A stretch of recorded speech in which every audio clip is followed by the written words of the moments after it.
छोड़ दे अपने आप पर भरोसा, छोड़ दे अपने आप पर भरोसा, कर मसीह पे भरोसा, वो तुझे जानता है।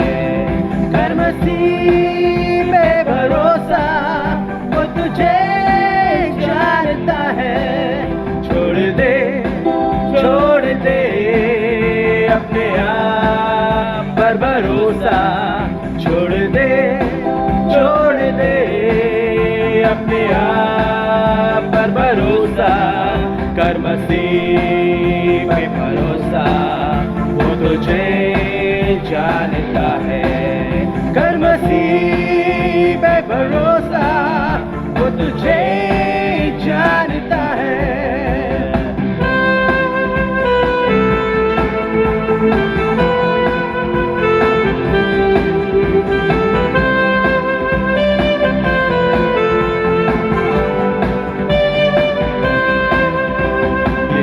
चार दिन की है तेरी ये रंग रूप और ये जवानी, 2-4 दिन की है तेरी ये रंग रूप और ये जवानी, ये धन दौलत और ये शोहरत हो जाएंगी एक दिन फानी, ये धन दौलत और ये शोहरत हो जाएंगी एक दिन फानी, चलने वाली सांसें भी ठहर जाएंगी। छोड़ दे अपने आप पर भरोसा, छोड़ दे अपने आप पर भरोसा, कर मसीह पे भरोसा, वो तुझे जानता है। कर मसीह पे भरोसा, वो तुझे जानता है।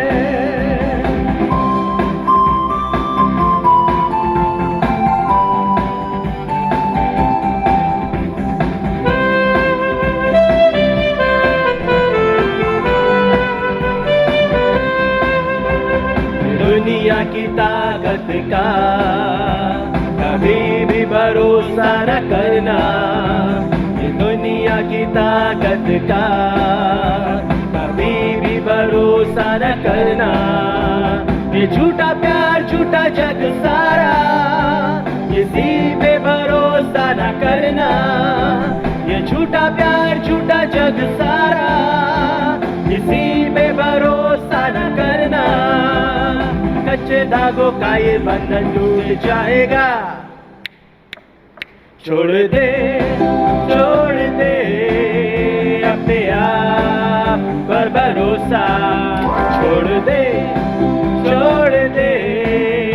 अपने आप पर भरोसा, कर मसीह पे भरोसा, वो तुझे जानता है।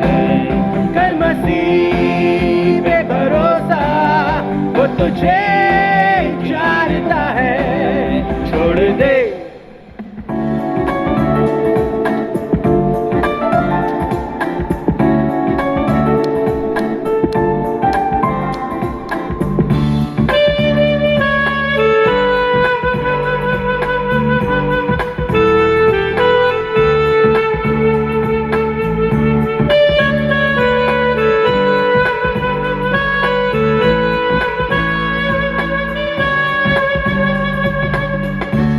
है मेरा परमेश्वर पिता, मैं हूँ तेरी संतान,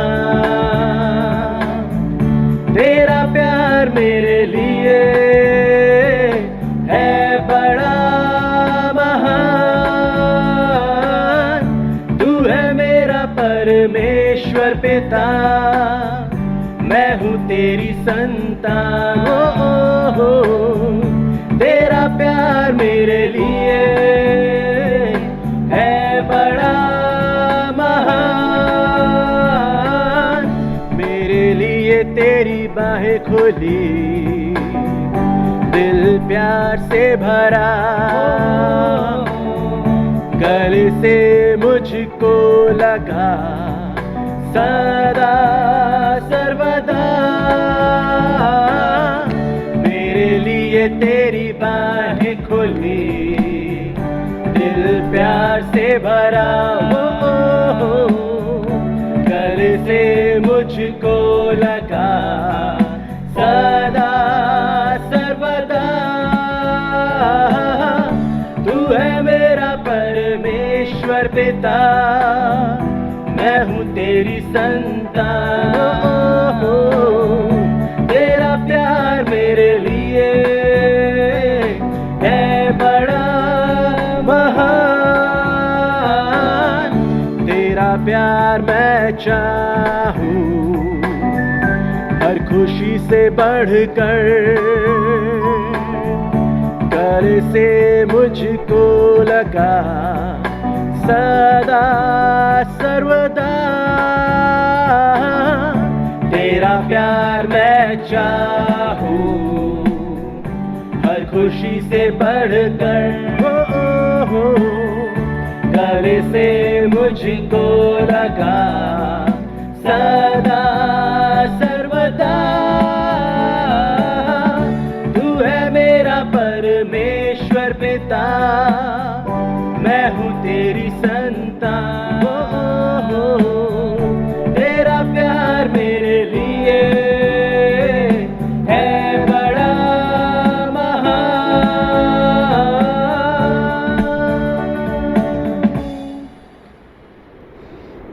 आज की पवित्र आराधना में आप सभी का स्वागत है। हमारी आराधना का आरंभ परमेश्वर पिता, परमेश्वर पुत्र, परमेश्वर पवित्र आत्मा के नाम में हो, आमीन। प्रभु में सदा आनंदित रहो।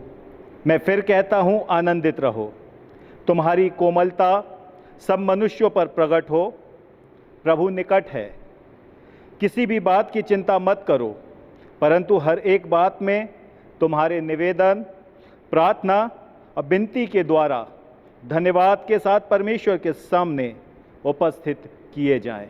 आइए आज की आराधना के लिए प्रार्थना करें। परमेश्वर पिता, हम आपके समीपता में आते हैं। आपने ये मौका दिया कि आज की भोर प्रभु हम आपकी संगति में आने पाएं।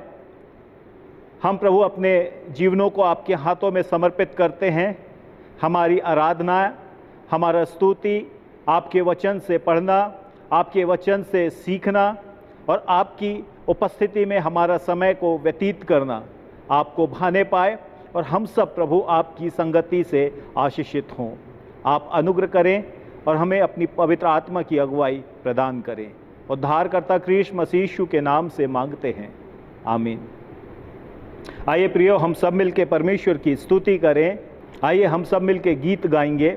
धरती आकाश दोनों प्रभु की आवाज़ सुनेंगे। क्वायर की अगुवाई में हम इस गीत को गाएं।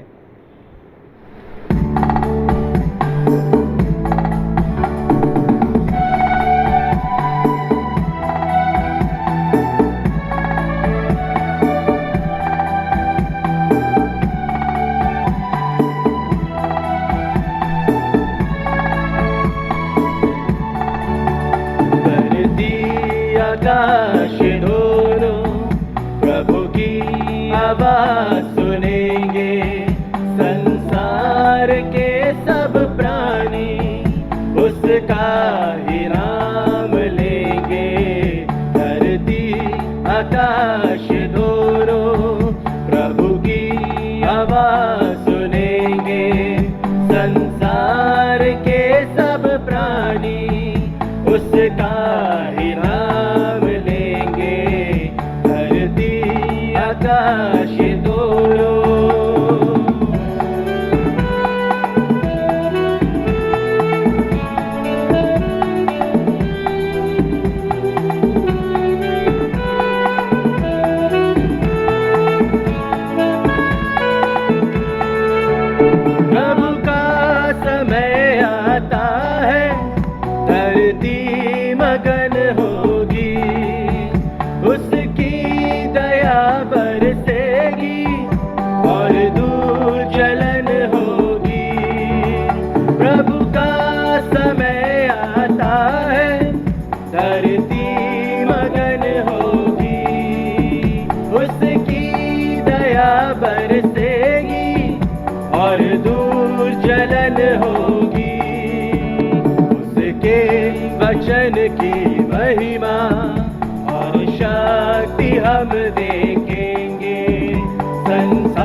के सब प्राणी उसका ही नाम लेंगे, धरती आकाश दोनों।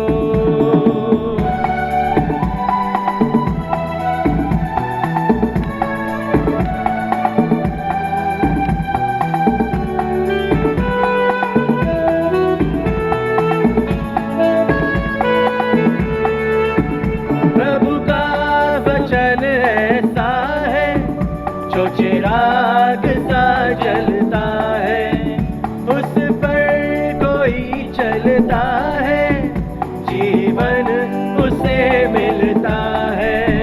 प्रभु का वचन ऐसा है जो चिराग सा जलता है, उस पर कोई चलता है, जीवन उसे मिलता है। उसके नियम को जो माने कभी भी न वो भटकेंगे, संसार के सब प्राणी उसका ही नाम लेंगे, धरती आकाश दोनों।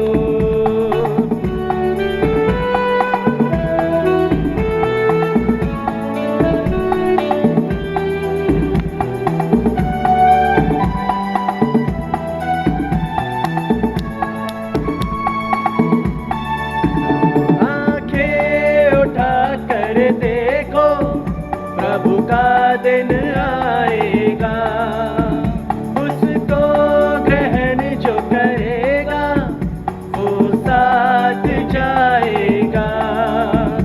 आंखें उठा कर देखो, प्रभु का दिन आएगा, उसको ग्रहण जो करेगा वो साथ जाएगा।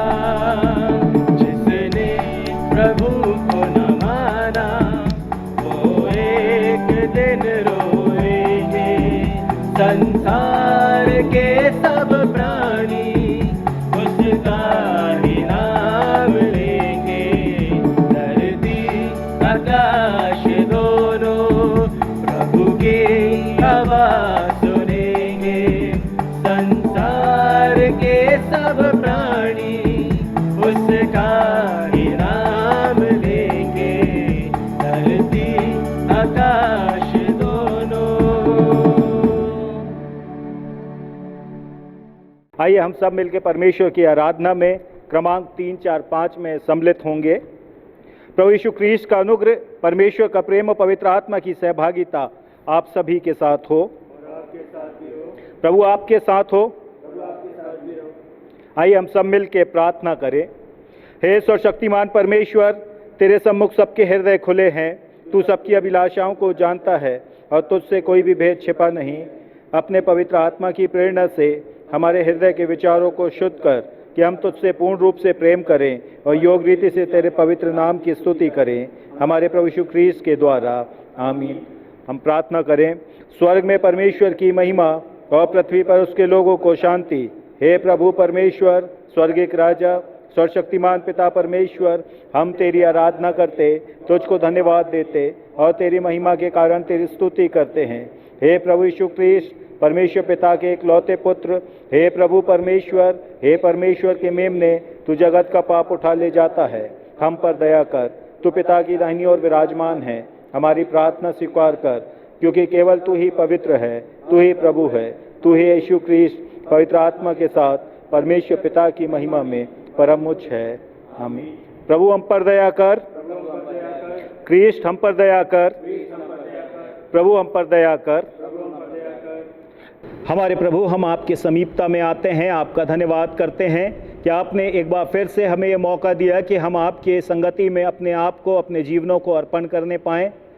पिता परमेश्वर, हम आपका धन्यवाद करते हैं आपके सब उपकारों के लिए जो आप हमारे ज़िंदगी में निरंतर करते हैं। आशीषें आप देते हैं, सुरक्षा आप देते हैं, और आपकी ही निगहबानी में प्रभु हम जो जीवित हैं आपकी बड़ाई कर सकते हैं।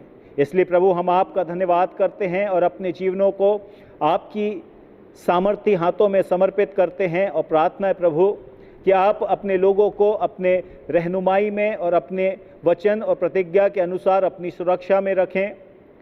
विशेष रूप से प्रभु हम अपने कलीसिया के हर एक बुजुर्गों के लिए प्रार्थना करते हैं। आप पिता परमेश्वर उनकी सुधि रखें, बच्चों को आप संभालें कि पिता हमारे कलीसिया के हर एक जन आप में सुरक्षित पाए जाएं। विशेष हम प्रार्थना करते प्रभु मिस्टर राज अर्नोल्ड के लिए, उनके हर एक उपचारों के लिए पिता आप उन्हें आशीषित करें, उनके उपचारों को आशीषित करें, स्वास्थ्य आप दें कि आपके द्वारा प्रभु आपका दास संभाला जाए, आपकी महिमा करने पाए। हम प्रार्थना करते हैं कुमारी शैलजा सिंह के लिए, पिता परमेश्वर आप उन्हें संभालें, उनकी दुर्बलता में प्रभु आप अपनी सामर्थ को प्रकट करें, आपकी निगहबानी उनके साथ निरंतर बनी रहे। श्रीमती माधुरी सिंह के लिए हम प्रार्थना करते हैं प्रभु जी, उनके उपचारों को आप आशीषित करें, हर एक मेडिसिन जो वो खाती हैं प्रभु यीशु मसीह आपके नाम में आशीषित हो और आप पिता परमेश्वर उन्हें स्वास्थ्य लाभ प्राप्त करने में सहायता और अगुवाई दें। हम प्रार्थना करते हैं श्रीमती मृदुला कुमार के लिए, पिता परमेश्वर आप अपनी बेटी को निरंतर संभाले हुए हैं और आपने प्रभु पहले से कहीं बेहतर उनके स्वास्थ्य को किया है। हम प्रार्थना करते प्रभु आप पूर्ण चंगाई दें, भली प्रकार से चल फिर सकें, अपने हर एक उत्तरदायित्वों को पूरा कर सकें, आपकी महिमा करने पाएँ। हमारे डायसिस के द्वारा की जाने वाली हर एक सेवाओं के लिए हम प्रार्थना करते हैं प्रभु आप में, आपकी अगुवाई में हमारे डायसिस फले फूले, आपकी महिमा करने पाए। हमारे प्रिय मॉडरेटर सर के लिए प्रार्थना प्रभु आप अपनी आत्मा में, अपनी अगुवाई में उन्हें निरंतर बढ़ाएं कि जो निर्णय वे लेते हैं और जो हमारी सीनेट निर्णय करती है हमारे डायसिस और हमारे उत्तर भारत की कलीसिया की बढ़ोतरी का कारण बने। हम प्रार्थना करते प्रभु जी हमारे देश के लिए और विशेष इस चुनौती के लिए जो कोविड-19 के रूप में इस देश में है। पिता परमेश्वर आपकी सुरक्षा को मांगते हैं, आपकी अगुवाई को मांगते हैं, आपके महान कामों को चाहते हैं कि पिता परमेश्वर हमारा देश और संपूर्ण विश्व इस बीमारी से और इसकी समस्याओं से निपट सके और उचित प्रावधान होने पाए। जो लोग बेरोजगार हैं, जो लोग ज़रूरतमंद हैं, जो लोग अपने घरों को खो चुके हैं, पिता आपकी दया उनके लिए भी मांगते हैं। हम प्रार्थना करते प्रभु कि आपने हमें ये मौका दिया है कि हम अपने निवेदनों को आपके सम्मुख रखें और अपने जीवन को आपकी निकटता में रखें। हमारी इस आराधना में आपकी अगुवाई चाहते हैं, आप हमारे साथ हो और अपने संगति के द्वारा हम में से हर एक को आशीषित करें। उद्धारकर्ता क्रिस्ट मसीह यीशु के नाम में मांगता हूँ, आमीन। आज का ठहराए गए पवित्र शास्त्र के पाठ हम पढ़ेंगे। सर्वप्रथम हम उत्तरवादी पाठ पढ़ें जो हमें मिलता है भजन संहिता उसका 85 अध्याय साम 85, जिसे पढ़ने में हमारी सहायता श्रीमती भावना दास करेंगी। आज का उत्तरवादी पाठ जो कि पाया जाता है भजन संहिता 85 उसका 1 से लेकर 13 पद तक, इसको हम अपनी रीति के अनुसार पढ़ेंगे और अंतिम पद जो है हम सब साथ साथ मिलकर के पढ़ेंगे। हे यहोवा, तू अपने देश पर प्रसन्न हुआ, याकूब को बंधुआई से लौटा ले आया है। तूने अपनी प्रजा के अधर्म को क्षमा किया है और उसके सब पापों को ढांप दिया है। तूने अपने रोष को शांत किया है और अपने भड़के हुए कोप को दूर किया है। हे हमारे उद्धारकर्ता परमेश्वर, हमको पुनः स्थापित कर और अपना क्रोध हम पर से दूर कर। क्या तू हम पर सदा कोपित रहेगा? क्या तू पीढ़ी से पीढ़ी तक कोप करता रहेगा? क्या तू हमको फिर न जिलाएगा कि तेरी प्रजा तुझ में आनंद करे? हे यहोवा, अपनी करुणा हमें दिखा और तू हमारा उद्धार कर। मैं कान लगाए रहूँगा कि परमेश्वर यहोवा क्या कहता है। वो तो अपनी प्रजा से जो उसके भक्त हैं शांति की बातें कहेगा, परंतु वे फिर के मूर्खता ना करने लगे। निश्चय उसके डरवैयों के उद्धार का समय निकट है, तब हमारे देश में महिमा का निवास होगा। करुणा और सच्चाई आपस में मिल गई है, धर्म और मेल ने आपस में चुम्बन किया है। पृथ्वी में से सच्चाई उगती और स्वर्ग से धर्म झुकता है। फिर यहोवा उत्तम पदार्थ देगा और हमारी भूमि अपनी उपज देगी। धर्म उसके आगे आगे चलेगा और उसके पद चिन्हों को हमारे लिए मार्ग बनाएगा। ये परमेश्वर का जीवित वचन है। परमेश्वर का धन्यवाद हो। आज का पहला पाठ जो हमें मिलता है योना की किताब, उसका 3रा अध्याय और 3 पद से लेके 10 पद तक। योना 3 से 10। श्रीमती मृदुला अर्नोल्ड इसे पढ़ने में हमारी अगुवाई करेंगी। पुराने नियम से पहला पाठ योना, उसका 3रा अध्याय, 3 से 10वीं आयतें। तब योना यहोवा के वचन के अनुसार नीनवे को गया। नीनवे एक बहुत बड़ा नगर था, वह 3 दिन की यात्रा का था। योना ने नगर में प्रवेश करके 1 दिन की यात्रा पूरी की और यह प्रचार करता गया, अब से 40 दिन के बीतने पर नीनवे उलट दिया जाएगा। तब नीनवे के मनुष्यों ने परमेश्वर के वचन की प्रतीति की और उपवास का प्रचार किया गया और बड़े से लेकर छोटे तक सबों ने टाट ओढ़ा। तब यह समाचार नीनवे के राजा के कान में पहुंचा और उसने सिंहासन पर से उठ अपने राजकीय वस्त्र उतारकर टाट ओढ़ लिया और राख पर बैठ गया। राजा ने प्रधानों से सम्मति लेकर नीनवे में इस आज्ञा का ढिंढोरा पिटवाया, क्या मनुष्य, क्या गाय बैल, क्या भेड़ बकरी या अन्य पशु कोई कुछ भी ना खाए। वे ना खाएं और ना पानी पिएं। मनुष्य और पशु दोनों टाट ओढ़ें और वे परमेश्वर की दोहाई चिल्ला चिल्ला कर दें और अपने कुमार्ग से फिरें और उस उपद्रव से जो वे करते हैं पश्चाताप करें। संभव है परमेश्वर दया करे और अपनी इच्छा बदल दे और उसका भड़का हुआ कोप शांत हो जाए और हम नष्ट होने से बच जाएं।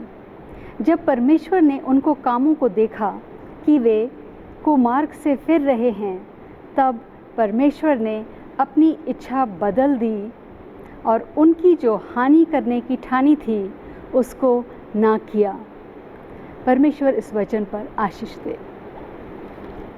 आज का दूसरा पाठ जो हमें मिलता है पहला थिस्सलुनीकियों, उसका पहला अध्याय, उसकी 4 पद से लेके 8 पद तक। पहला थिस्सलुनीकियों, उसका पहला अध्याय, 4 पद से लेके 8 पद तक, जिसे पढ़ने में हमारी अगुवाई श्री विशाल डेविड करेंगे। आज की आराधना हेतु ठहराएगा दूसरा पाठ जो कि मिलता है पहला थिस्सलुनीकियों, उसका पहला अध्याय, पद 4 से लेके पद 8 तक, जहाँ इस प्रकार से लिखा है, हे भाइयों, परमेश्वर के प्रिय लोगों, हम जानते हैं कि तुम चुने हुए हो, क्योंकि हमारा सुसमाचार तुम्हारे पास न केवल शब्द मात्र ही में वरन सामर्थ और पवित्र आत्मा में और बड़े निश्चय के साथ पहुंचा हुआ। जैसे तुम जानते हो कि हम तुम्हारे लिए तुम्हारे बीच में कैसे बन गए थे।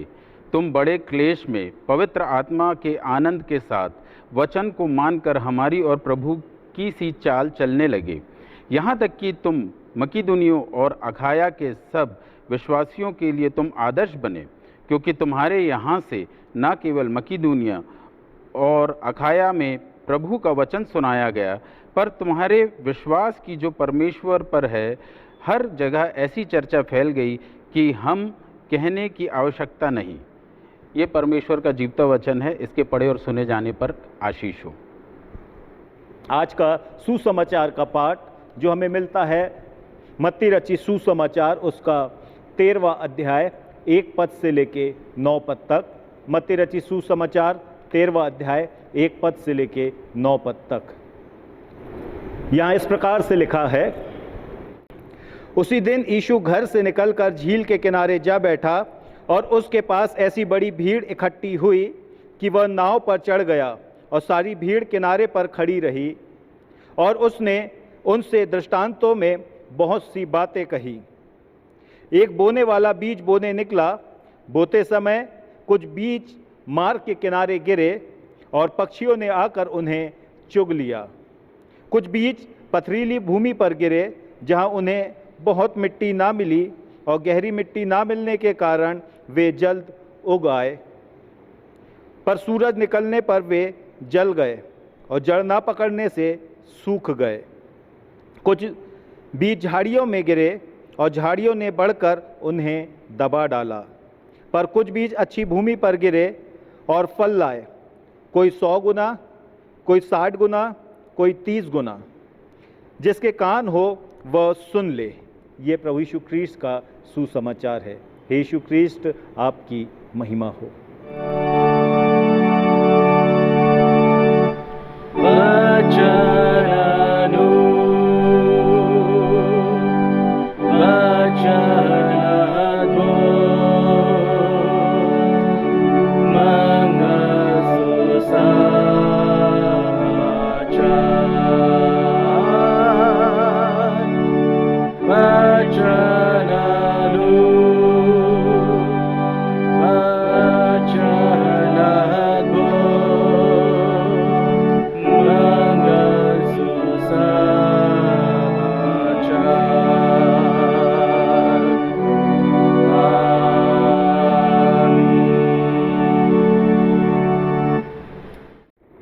आइए हम सब मिलके प्रेरितों का विश्वास वचन एक साथ कहें। मैं सर्वशक्तिमान पिता, स्वर्ग और पृथ्वी के सृष्टिकर्ता परमेश्वर पर विश्वास करता हूँ। मैं उसके इकलौते पुत्र हमारे प्रभु यीशु ख्रीस्त पर विश्वास करता हूँ। वह पवित्र आत्मा की सामर्थ से घर में आया और कुमारी मरियम से जन्मा। उसने पिलातुस पिलातुस के शासन में दुख भोगा। वह क्रूस पर चढ़ाया गया, मारा और गाड़ा गया और मृतकों के लोक में उतरा। तीसरे दिन वह जी उठा। वह स्वर्ग पर चढ़ गया और पिता की दाहिनी ओर विराजमान है। वह जीवितों और मृतकों का न्याय करने को फिर आएगा। मैं पवित्र आत्मा पर, पवित्र सालों की कलीसिया पर, संतों की संगति, पापों की क्षमा, देह के पुनरुत्थान और अनंत जीवन पर विश्वास करता हूँ। आमीन। आइए ये समय होगा कि हम आज के वचन को सुने। इससे पहले कि हम परमेश्वर के वचन को परमेश्वर के प्रिय दास डीकन अश्वनी मैसी के द्वारा सुने, हम अपने आप को परमेश्वर के निकट लाएं, अपने आत्मा को, अपने मन को तैयार करें। क्वायर की अगुवाई में हम इस कोरस को गाएंगे। तत्पश्चात हम परमेश्वर के प्रिय दास डीकन अश्वनी मैसी के द्वारा आज के आशीषित संदेश को सुनने पाएंगे।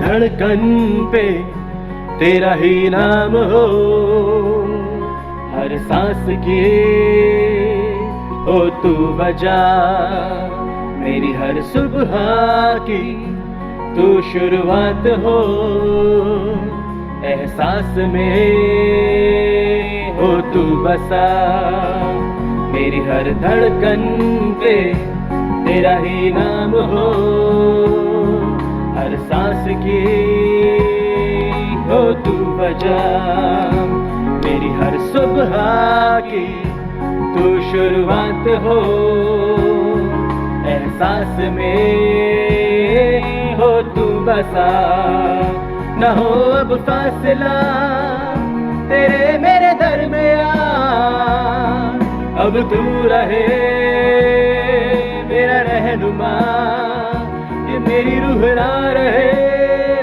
ना हो ये जिस्म मेरा, बन जाऊं मैं तेरे रूह का सिला, मेरी हर धड़कन पे तेरा ही नाम हो, हर सांस की हो तू वजह, मेरी हर सुबह की तू शुरुआत हो, एहसास में हो तू बसा।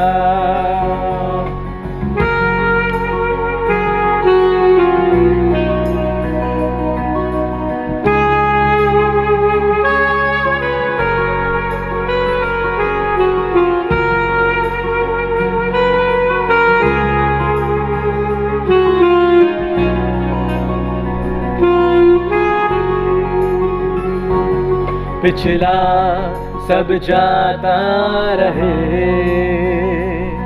तुझ में नया मैं बनूं। हुजूरी हो तेरी मुझ में, है कल तेरी मैं बनूं। पिछला सब जाता रहे, तुझ में नया मैं बनूं। हुजूरी हो तेरी मुझ में, है कल तेरी मैं बनूं।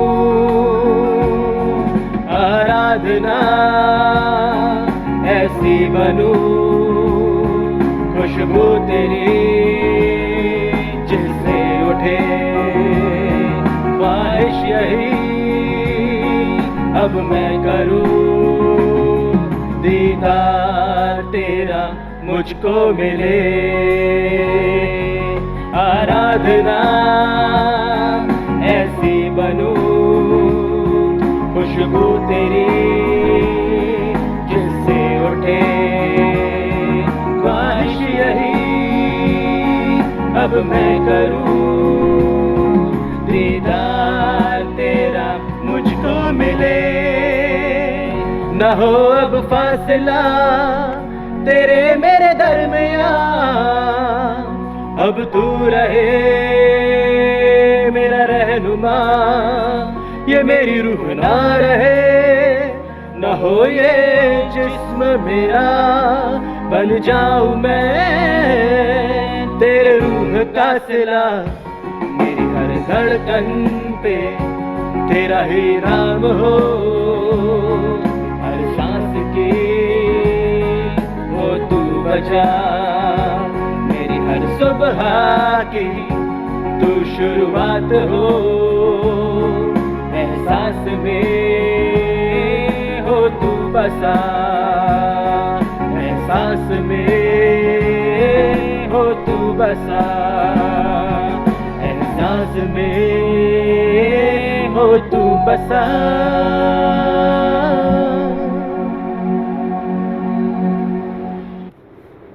आइए हम प्रार्थना करें। परमेश्वर पिता, ये वचन तेरा है प्रभु जी, और तेरी ओर से प्रभु जी हमें दिया गया है। आज की सुंदर आराधना में पिता परमेश्वर, हम तेरी अगुवाई को इस वचन के लिए मांगना चाहते हैं। विनती प्रार्थना करते हैं प्रभु, ये वचन हम में से प्रत्येक जन के लिए आशीष का कारण बनने पाएँ। अपना मार्गदर्शन दे, अपनी पवित्र आत्मा की अगुवाई हमें प्रदान करें, ताकि ये वचन पिता परमेश्वर हमें से हर एक जन के लिए आशीष का कारण होने पाए। प्रार्थना को तेरे बेटे प्रभु यीशु मसीह के नाम से मांगते हैं, आमीन। CNI अलमनक एवं लेक्शनरी के अनुसार आज के लिए जो हमें विषय दिया गया है वो है the fruitfulness of the gospel depend on how it is received. सुसमाचार का फलवंत होना इस बात पर निर्भर करता है कि वो कैसे ग्रहण किया गया। गलील की झील की अगर हम भौगोलिक स्थिति की बात करें तो गलील की झील यर्दन की घाटी की वो झील है जिसकी लंबाई 21 किलोमीटर, चौड़ाई 13 किलोमीटर और समुद्र तट से उसकी ऊंचाई 700 फीट है। ये वही झील है जिसे गन्नेसरत की झील भी कहा जाता है, जो हम लूका रचित सुसमाचार उसके 5वें अध्याय के पहले पद में पाते हैं। इसे तिब्रियास की झील भी बोला जाता है, जो कि हमें यूहन्ना रचित सुसमाचार उसका 6वां अध्याय और उसके पहले पद में मिलता है। इसी तट पर चेलों को बुलाया गया, आंधी को थामा गया और इसी पर यीशु मसीह पानी पर चलता हुआ चेलों के पास पहुंचता है। अर्थात ये वो झील है जो परमेश्वर के सुसमाचार प्रचार में, उसकी सेवकाई में एक बहुत बड़ा हिस्सा रखती है। एक ऐसी झील जो परमेश्वर के पुत्र प्रभु यीशु मसीह की उस सेवकाई से संबंधित रखती है। और इसी झील के तट पर और आसपास के क्षेत्र पर यीशु ने बहुत सी शिक्षा दी, और उन्हीं घटनाओं में से हम इस वृत्तांत को भी पाते हैं जहाँ पर प्रभु यीशु मसीह लोगों से इस दृष्टांत के साथ स्वर्ग के राज्य के विषय में बात करता है। ये सुसमाचार वो सुसमाचार है जो उसे पिता की ओर से सौंपा गया है और जिसे मसीह यीशु के द्वारा लोगों के जीवन में फलवंत होने के लिए उन्हें दिया गया। यीशु ने बड़े ही साधारण रीति से इस दृष्टांत को प्रतीकात्मक रूप से प्रस्तुत किया है। यद्यपि ये संदेश या दृष्टांत की हम बात करें तो बहुत ही देखने में सरल और स्पष्ट दिखाई देता है, लेकिन इसके भाव जो हैं वो वास्तव में बहुत गंभीर पाए जाते हैं। और यही कारण है कि यीशु के उपदेश सुनने में तो सरल दिखाई देते हैं, लेकिन उनके अंदर छिपी गुप्त बातें जिन्हें समझना बिना मसीह के अनहोना है। ये दृष्टांत अपने आप में प्राकृतिक है पर अप्राकृतिक भेद को प्रकट करता है। ये दृष्टांत साधारण सा दिखाई देता है, लेकिन असाधारण तत्व का परिचय ये देता है। यीशु मसीह यहाँ पर 4 प्रकार की भूमि की बात करते हैं। पहली भूमि मार्ग पर की भूमि है, दूसरी भूमि पथरीली भूमि है, तीसरी भूमि झाड़ियों से घिरी हुई भूमि है और चौथी भूमि है जो अच्छी भूमि की गिनती में आती है, या यूं कहे जिसे प्रभु यीशु मसीह ने इस दृष्टांत में अच्छी भूमि कहा, फलवंत होने वाली भूमि का। अर्थात 4 भूमि में से 3 भूमि एक ऐसी भूमि साबित हुई जो फलवंत नहीं हो पाई, परंतु उन 4 भूमि में से एक भूमि ऐसी है जो पूरी रीति से 100% परमेश्वर के उस दृष्टांत के अनुसार फलवंत होने पाई है। क्या कारण है कि ये जो 3 भूमि हैं फलवंत नहीं हो पाई? किसान भी एक ही है और बीज भी एक ही है, और बीज उत्तम है क्योंकि खराब बीज बोना किसान का काम नहीं होता। किसान अपने खेत में जिससे वो प्रेम करता है, जिसमें वो अपना परिश्रम करता है और जिसकी फसल के द्वारा उसका जीवन निर्वाह होता है, निश्चय है कि ऐसा किसान अपनी भूमि से बहुत स्नेह करता है, बहुत प्रेम करता है, और ऐसा हो नहीं सकता कि वो अपने उस खेत में जो वो उसके निजी जीवन से संबंधित रखता है, जिससे वो प्रीति रखता है, जिसमें वो अपना पूरा परिश्रम करता है, बुरा बीज बोए। हर एक किसान अपने खेत में अच्छा बीज बोता है। कोई भी अच्छा किसान अपने खेत में बुरा बीज नहीं बोता। बुरा बीज वो बोता है जो बैरी की दशा में पाया जाता है, अर्थात वो जन जो किसान से बैर करता है, वो जन जो उसकी फसल से बैर करता है, वो जन जो उसकी भूमि से बैर करता है। और जंगली बीज की अगर हम बात करें तो जंगली बीज का बोना अच्छे किसान का कार्य नहीं परंतु बैरी का काम कहलाता है। यूहन्ना रचित सुसमाचार उसके 15 अध्याय के पहले पद में प्रभु यीशु मसीह कहता है, मेरा पिता किसान है।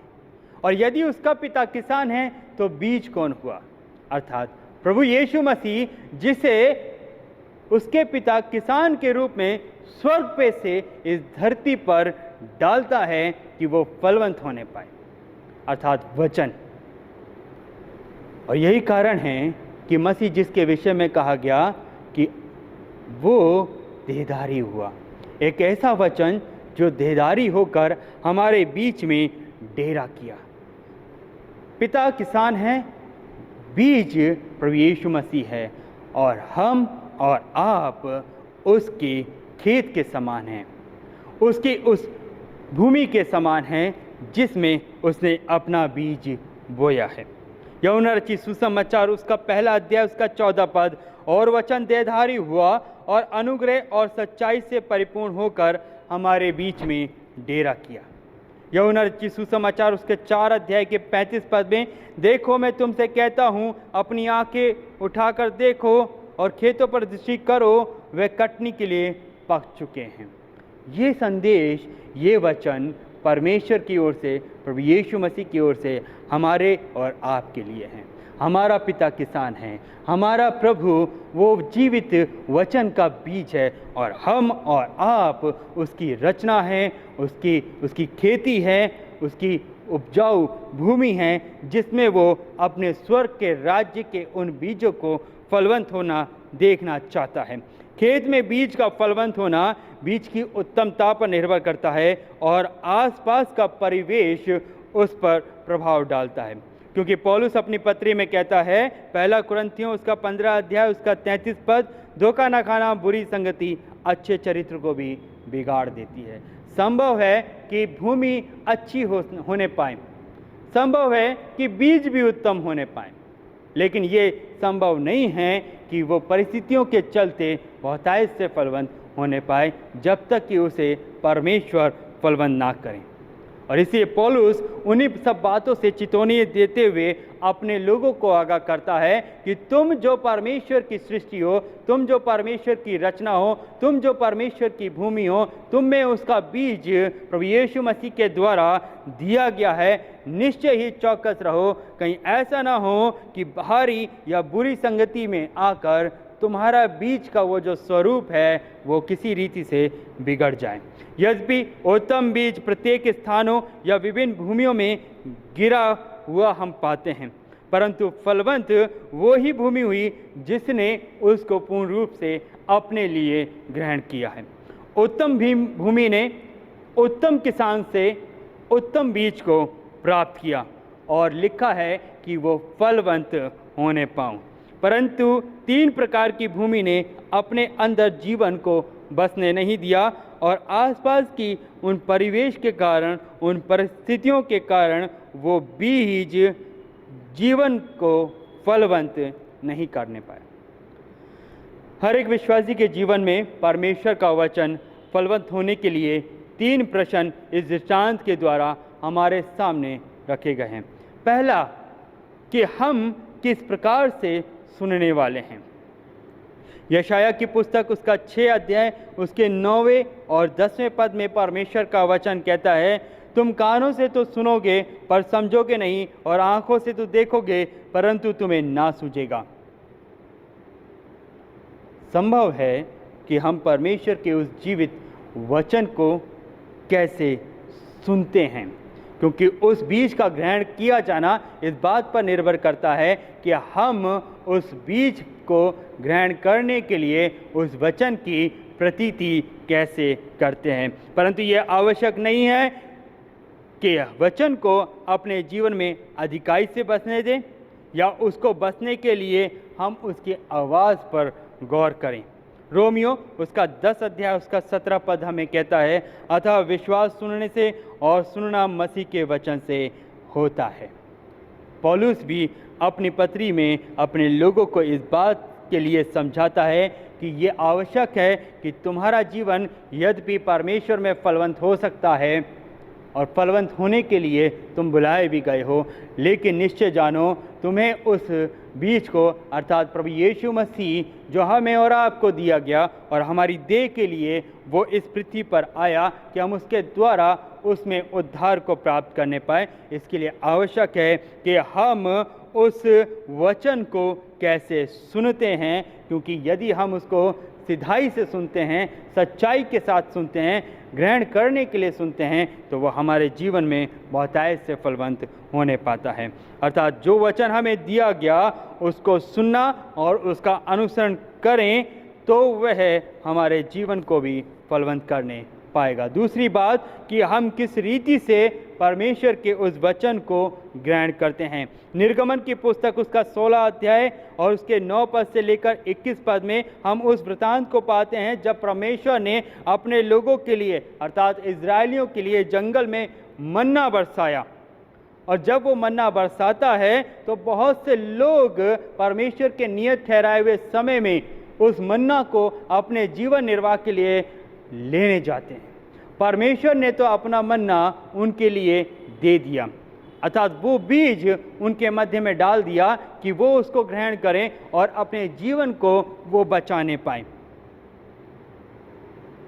लेकिन ये इजरायलियों पर निर्भर करता है कि उन्होंने परमेश्वर के दिए हुए उस मन्ने को किस रीति से ग्रहण किया है। क्या उन्होंने उस मन्ने को धन्यवाद के साथ ग्रहण किया? और जितनों ने धन्यवाद के साथ ग्रहण किया, परमेश्वर ने उनको उनकी आवश्यकता के अनुसार भरपूर भी किया है। क्या उन्होंने बांटने की मनसा से ग्रहण किया? लिखा है बहुतों ने अधिकाई से उसको बटोर लिया, परंतु बांटना उचित नहीं समझा, और निश्चय ही है कि जो उन्होंने बटोरा वो उनके पास अधिकाई से हो गया, और शेष बचा हुआ मन्ना उनके लिए सड़न का कारण बन गया। क्या उन्होंने उसको लालच के साथ ग्रहण किया? लालच जो इस बात को दर्शाता है कि आज हमें इसको बटोर लेना है, कल क्या मानो हमें मिले या ना मिले।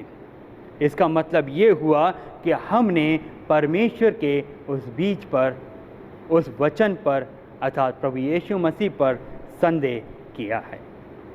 तो यह हमारे ऊपर निर्भर करता है कि हम परमेश्वर के उस वचन को अर्थात उस बीज को कैसे अपने लिए ग्रहण करते हैं।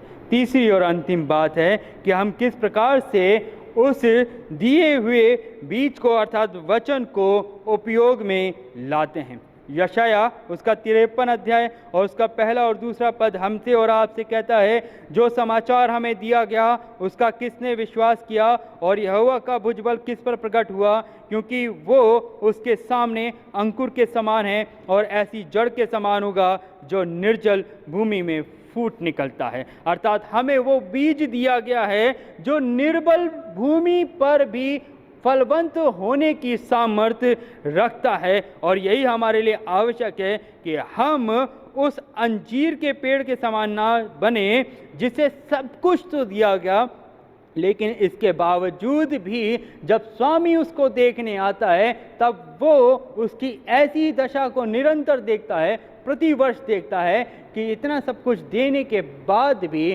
क्यों कर इस अंजीर के वृक्ष में फल नहीं होने पाते हैं, क्यों कर यह अंजीर का वृक्ष फलवंत नहीं होने पाता है। और इसी कारण से यीशु अपने दृष्टांत के द्वारा इस बात को गलील के लोगों पर प्रकट करता है कि कैसे वो परमेश्वर के उस वचन को सुनकर ग्रहण कर पूर्ण विश्वास के साथ परमेश्वर के उस स्वर्गीय राज्य को ग्रहण करने पाते हैं, कि वे परमेश्वर के राज्य में फलवंत होने पाए। परमेश्वर ने हमें और आपको वो उत्तम बीज दिया है। हम परमेश्वर की सृष्टि है, उसकी रचना है, उसकी ठहराई हुई भूमि है, और जब उसने अपना बीज हमारे और आपके जीवन की उत्तमता के लिए हमें प्रदान किया है, ये हमारे ऊपर डिपेंड करता है। क्या हम मसीह के उस बीज को केवल और केवल ऊपरी मात्र से सुनकर व्यर्थ ठहराएं? क्या हम उसको पूर्ण रीति से ग्रहण नहीं करते? क्या हम उसका उपयोग करने पाते हैं? ये दशाएं, ये परिस्थिति, ये परिवेश हमें परमेश्वर के उस बीज में फलवंत होने से रोक देता है, और यही कारण है कि परमेश्वर नहीं चाहता कि उसका वो जो उत्तम बीज हमारे और आपके जीवन के लिए दिया गया है वो किसी भी रीति से व्यर्थ होने पाए। जिस तरीके से हम उन 3 भूमियों में देखते हैं, जो पथरीली गिनी गई, जो मार्ग पर की गिनी गई और झाड़ियों पर की गिनी गई, लेकिन इन तीनों दशाओं में, इन तीनों परिवेश में, इन तीनों परिस्थितियों में मसीह यीशु उनके जीवन के लिए व्यर्थ ठहरा।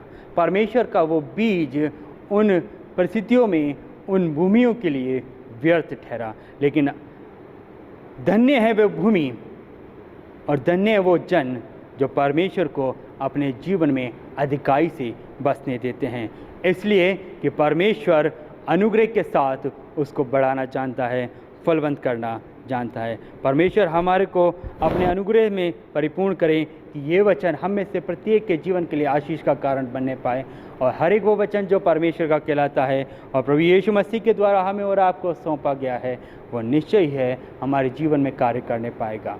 प्रभु अपने वचन पर बहुतायत से आशीष प्रदान करें।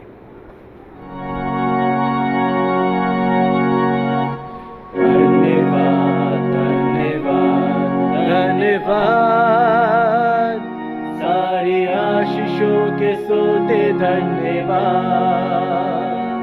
धन्यवाद, धन्यवाद, धन्यवाद।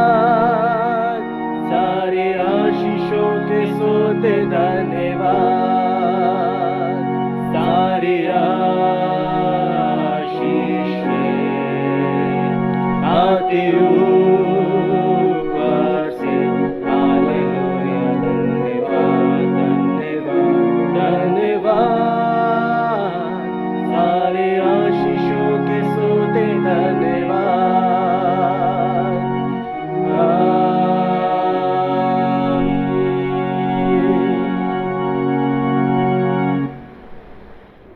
मैं परमेश्वर का धन्यवाद करता हूं पादरी साहब का आशीषित वचन के लिए। परमेश्वर उन्हें निरंतर अपनी अगुवाई दे और अपनी आशीषों में निरंतर बढ़ाए। कलीसिया से संबंधित सूचनाएं हैं। जैसा आपको विदित है, हमारा आराधनालय प्रति बुधवार शाम 6:30 से 7:30 बजे तक खुला होता है। साथ ही साथ रविवार को भी सुबह 8 बजे से 8:30 बजे से आराधनालय खुला होता है। आप सभी प्रियजनों से अनुरोध है, यदि आप समय निकाल सकते हैं तो परमेश्वर के भवन में अवश्य आएं। परमेश्वर की संगति से और अपने व्यक्तिगत प्रार्थनाओं से अपने जीवन को आशीषित करें। जब हम परमेश्वर के भवन में आते हैं, एक अद्भुत आशीष को और एक ऐसे अनुभव को प्राप्त करते हैं जिसे हम सुकून कह सकते हैं। और निश्चय है कि जब हम परमेश्वर के भवन में आके अपनी प्रार्थनाओं को करते हैं, परमेश्वर हमारी प्रार्थनाओं का आदर करता है, वो हमारी भूख को जानता है। आपसे अनुरोध है कि आप दिन का ध्यान रखें। बुधवार शाम 6:30 से एवं रविवार प्रातः 8:30 बजे से आराधनालय खुला होता है। हमारा चर्च कार्यालय प्रतिदिन सुबह 9 बजे से 1 बजे तक खुला होता है, जिसमें आप पासवानों से आके संपर्क कर सकते हैं। अपने मासिक दान, भेंटें एवं अन्य किसी जानकारी या किसी प्रकार की सेवाओं के प्रति आप संपर्क कर सकते हैं। बीते सप्ताह में जिनके जन्म दिवस एवं विवाह की वर्षगांठ थे, उनके नाम इस प्रकार से हैं: Shri Gladwin Masih, baby Persis Sarah Steel, Shri Manoj Kumar Steel, master Ashish Jerold Paul, Shrimati Angelina Bedi, Shrimati Dorothy Moon, doctor Arvind Kumar, Shri Austin Charles, Shri Ritesh Kumar, Shrimati YH Liao, master Vipin Bharos, master Kevin Abhineet धन्यवाद, Shri FS Claudius, Kumari Aarushi Dayal, Kumari Catherine Ameda Jerry, doctor CL Liao, Shrimati Jean Evelyn Prasadi एवं जिनके विवाह के वर्षगांठ थे, श्री एवं श्रीमती विवेक सिसिल। परमेश्वर आपको बहुतायत से आशीष प्रदान करे। आइए प्रार्थना करें। जीवते परमेश्वर पिता, हम अपने प्रियजनों के लिए आपका धन्यवाद करते हैं। प्रार्थना है प्रभु कि आपने जैसा अभी तक अपनी दया और अपने अनुग्रह में अपने प्रियों को संभाला है, आप अपनी अगुवाई दें, आशीषों से परिपूर्ण करें और अपनी महिमा के लिए निरंतर इन्हें तैयार करें। खुदावंद, आपके हाथों में उनके जीवनों को समर्पित करते हैं। आप सहायक बने और आप सुरक्षा प्रदान करें। आपकी महिमा, आपकी सुधि आपके लोगों के साथ निरंतर बनी रहे। उद्धारकर्ता क्रिस्ट मसीह यीशु के नाम में आमीन।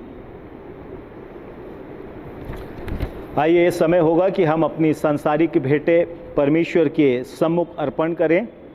आपसे आग्रह है, जो भेंटें आप अपने घरों में इस आराधना में अर्पण करते हैं, जब चर्च भवन विधिवत खुलता है, आप उन्हें आराधनालय में लाएं, ताकि उसके द्वारा भी हम परमेश्वर की बड़ाई कर सकें।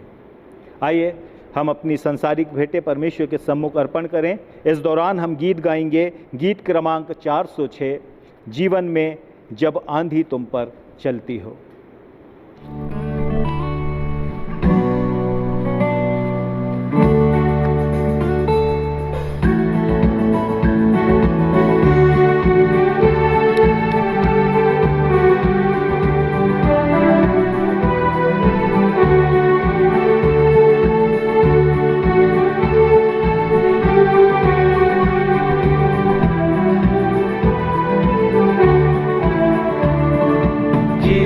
जब आंधी तुम पर चलती है और तुम निराशों की तक होता है, गिनो सारी आशीष गिनो नाम बना और तुम कर क्रिस के काम।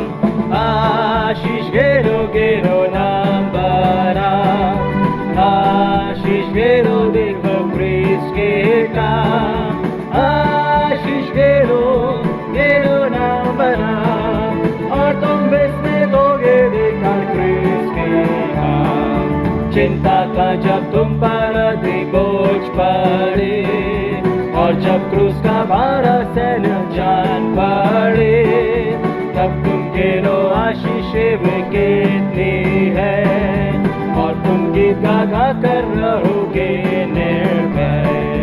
आशीष गिनो गिनो नाम बना, आशीष गिनो देखो क्रिस के काम। आशीष गिनो नाम बना, और तुम इसमें दोगे देखो क्रिस के काम। औरों के जाके कौन को देखते हो, तुम कहोगा धनवासी का सदा को।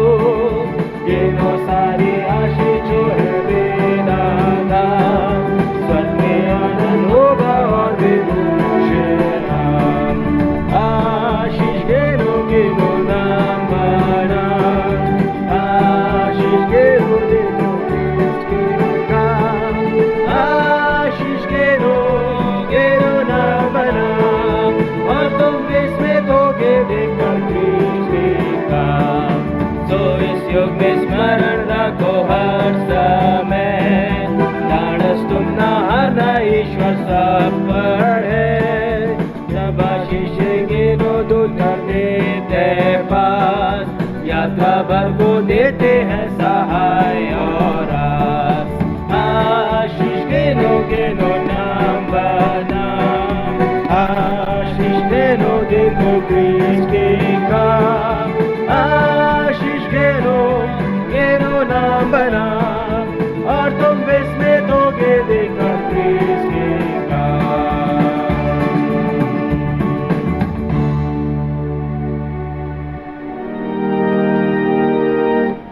जो राधा तुझे देते हैं, सुशैना कभी होता है, तुझसे ले वो तेरा है,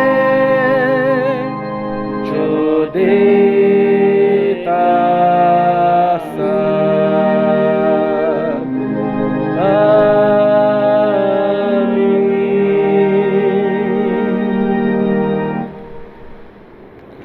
आइए हम इन भेंटों के लिए प्रार्थना करें। डीकन अश्वनी मैसी प्रार्थना में हमारी अगुवाई करेंगे। इसके पश्चात हम परमेश्वर की स्तुति में शताब्दी गीतमाला से गीत क्रमांक 33 स्तुति तेरी मिलकर गाते, इस गीत के द्वारा हम परमेश्वर की बड़ाई करें।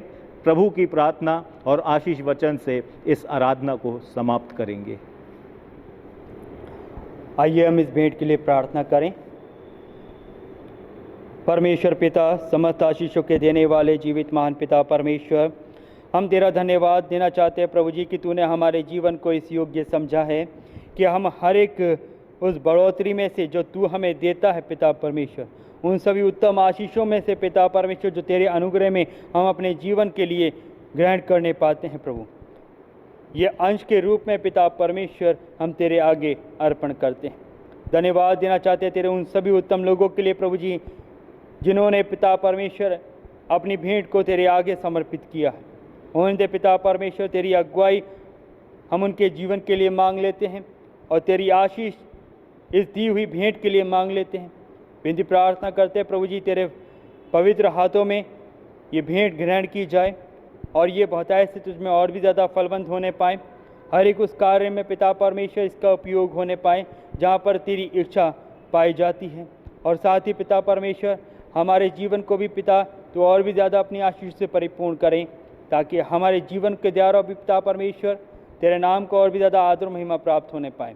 सारी बातों में प्रभु हम इस प्रार्थना को तेरे आगे रखते हुए विनती प्रार्थना को तेरे बेटे प्रभु यीशु मसीह के नाम से मांगते हैं, आमीन।